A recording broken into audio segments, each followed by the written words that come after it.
OK， 2017年第38條題目就話喺個 figure 入邊 ABCD 係一個長方形，如果 E 係 AC 上邊嘅其中一點 such that AE 等於30 cm， 咁就問你 DE 嘅長度係幾多？咁首先因為 ABC 係一個直角三角形，咁所以呢，我哋可以透過 Pythagoras theorem 嚟到去揾翻 AC 嘅長度係幾多？咁 AC 就等於21 square 加28 square 嘅 square root， 咁就等於35 cm。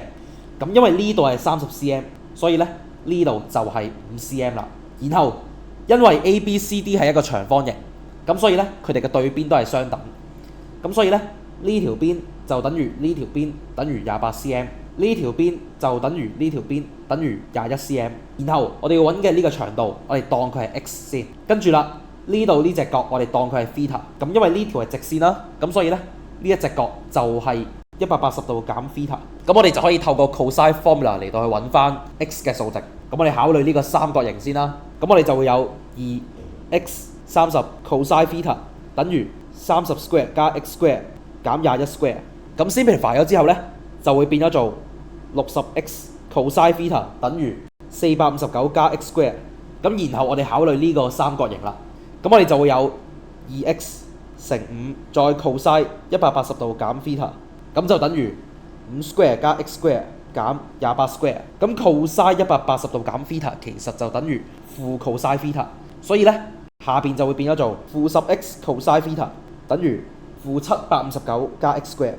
咁我哋只要將兩條式都令佢 cosine theta 變咗做 subject， 我哋就可以 solve 到落去啦。咁一式我哋就可以變做 cosine theta 等於459加 x square over 60x。咁然後二式就可以變咗做cosine theta 等於759減 x square over 10x over 60x 等於759減 x square over 10x。咁兩邊都有 x 啦，咁所以我哋可以約咗佢。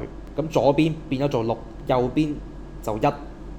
咁所以咧之後就會變咗做459加 x square 等於4554減 6x square。咁之後咧 7x square 等於4095，咁 x square 就等於585啦。